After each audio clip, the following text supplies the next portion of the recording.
Kali ini kita akan menelusuri situs yang ada di Kota Banjar. Situs ini adalah situs peletak berdirinya Kota Banjar yang bernama Singa Perbangsa 1. Tidak sulit menemukan situs ini karena berada di pinggir jalan nasional. Di pinggir jalannya juga ada plang yang mudah ditemukan. Singa Perbangsa 1 merupakan cicit dari Prabudi Muntur yang kita bahas pada video sebelumnya. Singa Perbangsa 1 adalah tokoh yang memindahkan pemerintahan Galuh Kertabumi ke Banjar Pataruman, sehingga Singa Perbangsa 1 dianggap sebagai peletak dasar berdirinya Kota Banjar. Penyebab perpindahan tersebut disebabkan perselisihan paham antara Singa Perbangsa 1 dengan Adipati Panaikan atau kakak iparnya dalam rencana penyerangan terhadap Belanda di Batavia.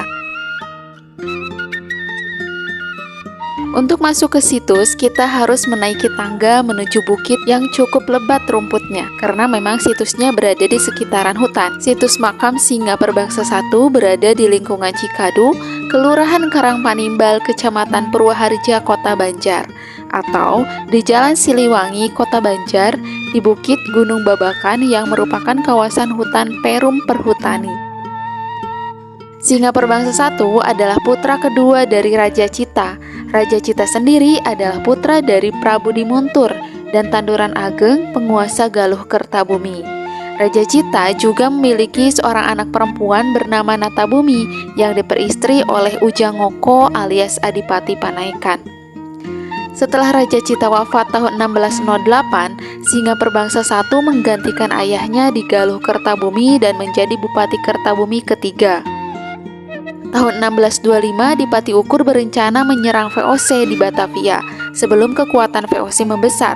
Rencana tersebut disampaikan kepada Adipati Panaikan. Rencana tersebut juga berkembang di Mataram dan mendapat tanggapan yang berbeda-beda. Sementara Singa Perbangsa 1 lebih sependapat dengan Rangga Gempol yang ingin membangun kekuatan dengan mempersatukan wilayah Priangan terlebih dahulu dan membangun kekuatan bersama. Meskipun berbeda pendapat, hubungan kekerabatan antara Singa Perbangsa 1 dengan Adipati Panaikan sangat dekat. Tetapi lama-kelamaan perbedaan pendapat antara Singa Perbangsa 1 dan Adipati Panaikan seperti api dalam sekam. Dan puncaknya terjadi tahun 1625, ketika keduanya berburu bersama di sebuah tanah di dekat desa Ciharalang, tidak jauh dari Cintanduy. Setelah mereka bertemu, Singa Perbangsa 1 yang dikenal berwatak keras tiba-tiba menikam Adipati Panaikan sampai meninggal. Mayatnya dibuang ke Citanduy, jenazahnya hanyut sampai ke Patimuan Karangkamulian. Karena jenazahnya sudah rusak dan sulit dibawa ke Gara Tengah, maka Adipati Panaikan dimakamkan di Karangkamulian. Akibatnya Singa Perbangsa 1 tidak betah tinggal di Kertabumi. Atas saran Sultan Mataram, akhirnya ia pindah ke Banjar Patroman. Singa Perbangsa 1 tidak mendapatkan hukuman atas tindakannya karena menyangkut persoalan internal di setiap kabupaten belum diterapkan oleh Mataram. Dan Adipati Panaikan diganti oleh putranya yang bernama Mas Adipati Imbanagara. Terdapat beberapa versi cerita yang melatar belakangi pembunuhan Adipati Panaikan oleh Singa Perbangsa 1.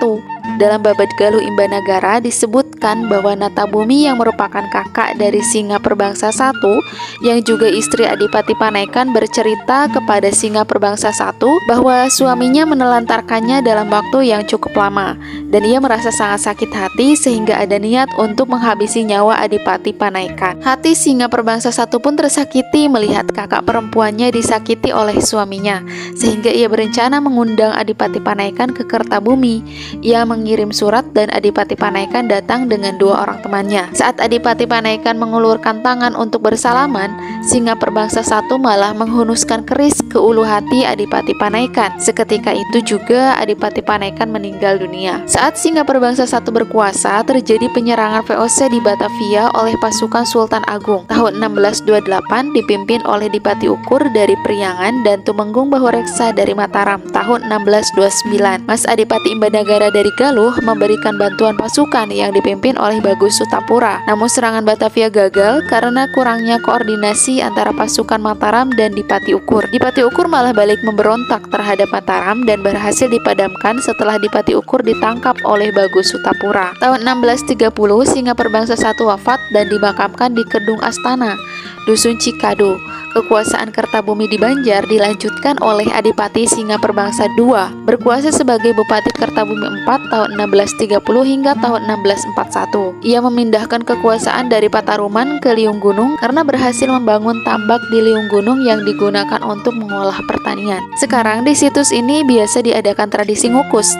Tradisi ngukus merupakan tradisi yang biasa dilaksanakan sebelum bulan Ramadan tiba. Itulah sejarah singkat dari situs Singa Perbangsa I di Kota Banjar yang bisa kami bagikan. Semoga video ini menambah wawasan sejarah kamu ya. Jangan lupa untuk subscribe channel kami karena kami selalu upload video menarik yang pasti kamu sukai. Terima kasih. Wassalamualaikum warahmatullahi wabarakatuh.